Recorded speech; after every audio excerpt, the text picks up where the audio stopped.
काला साया। यूं तो बनारस घाट अपनी खूबसूरती के लिए बहुत प्रचलित है, पर घाट के किनारे कई राज लिए बैठे हैं। ये कहानी शुरू होती है बनारस के घाट के पास बने ममता निवास से, जहां प्रिया लाल जोड़े में ममता के घर उसकी बहू बनकर आती है। आओ आओ बहू, घर को अपने पैरों से पवित्र करो। ममता घर की दहलीज पार कर ही रही होती है कि अचानक एक बहुत गंदी सी बास पूरे घर में फैल जाती है।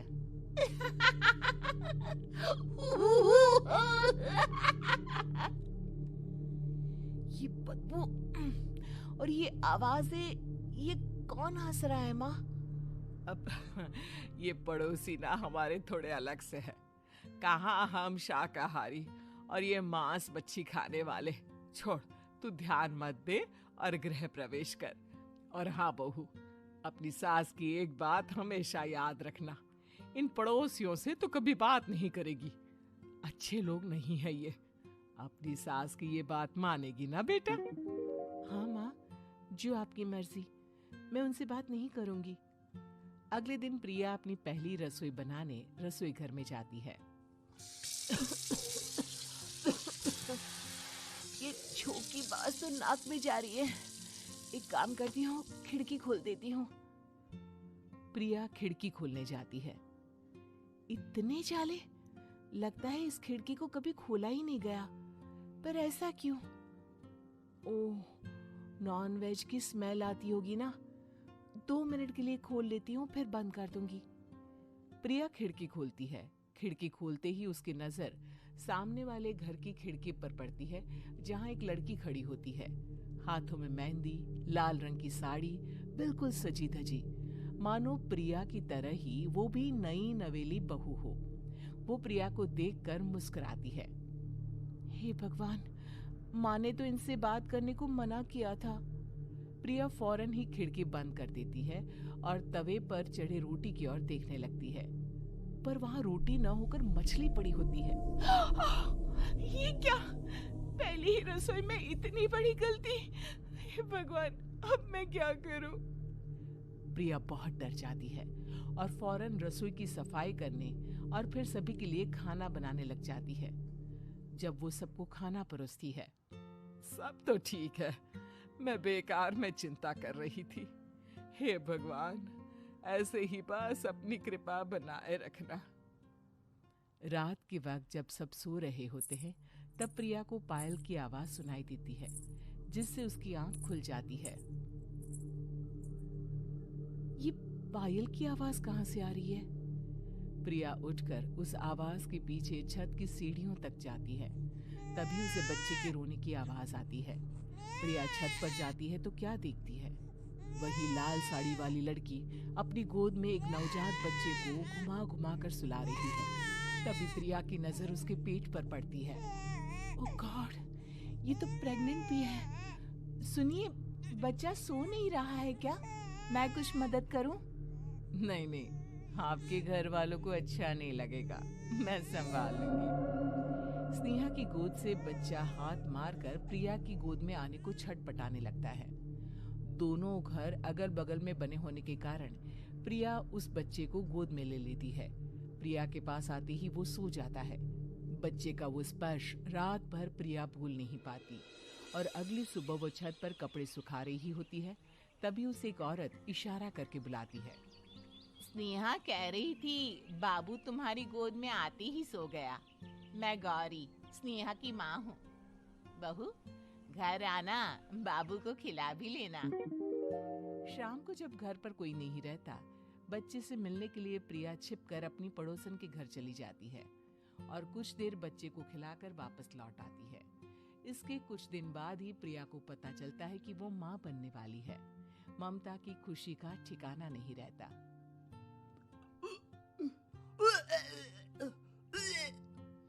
माँ जी, पता नहीं क्यों उल्टी आ रही है।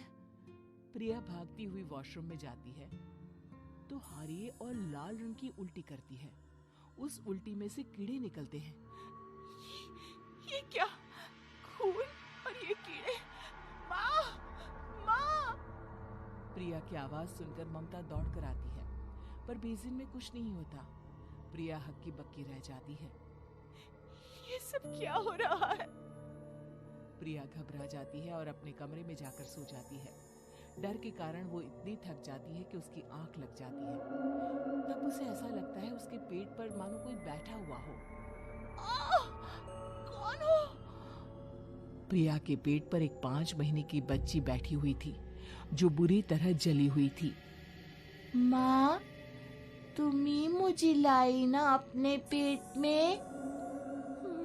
मैं तुम्हारी माँ नहीं हूँ। कौन हो तुम? माँ, देखो मैं जल गई बुरी तरह से। 6 महीने पेट में रहने को भी मुझे नहीं मिला। सहला दो ना माँ। बचाओ! बचाओ! माँ! ममता दौड़कर कमरे में आती है। प्रिया की बातें सुनकर वो सब समझ जाती है। तू कहीं बगल वाले घर में तो नहीं जाकर आई ना बहू? मुझे माफ कर दो, मैं गई थी माँ। उस घर में सब मरे हुए हैं बहू। कई साल पहले स्नेहा उस घर में बहू बनकर आई थी। कुछ ही दिन में वो एक बच्चे को जन्म देने वाली थी। पूरा घर बच्चे के आने की खुशी में खोया था कि एक दिन अचानक उस घर में आग लग गई। सब बुरी तरह जलकर मर गए। गौरी आज भी दादी बनने का इंतजार कर रही है और इसीलिए स्नेहा ने अपना अजन्मा बच्चा तुम्हारी कोख में डाल दिया। ममता ये कह रही होती कि पीछे से उसके पैरों को एक बच्चा पकड़ लेता है। दादी, दादी। माँ, स्नेहा की गोद में यही बच्चा था। ये बच्चा कौन है फिर? तेरी मौत है। तेरी भी दादी। जिस चीज का ममता को डर था वही हो गया। ममता निवास के ऊपर मौत ने चादर बिछा दी थी। प्रिया का पेट ऐसे बढ़ जाता है मानो 9 महीने का हो। 2 हाथ उसके पेट से बाहर निकलते हैं। बहू, संतोष को फोन कर, किसी पंडित जी को बुला बहू। प्रिया का पति भागता हुआ घर आता है। ये तो होना ही था माँ। तेरा बाप तेरे सामने आ गया तो तू सह नहीं पा रही है। स्नेहा घर में आग लगी नहीं थी, माँ ने लगाई थी, प्रॉपर्टी की लालच में। और वो बच्चा मेरी पहली पत्नी का बच्चा है, मेरा बेटा, जो कि उस आग की चपेट का शिकार हो गया था। मैंने तुमसे ये सब माँ के कहने पर छुपाया था। मुझे माफ कर दो प्रिया। तुम अगर चाहो तो यहाँ से जा सकती हो।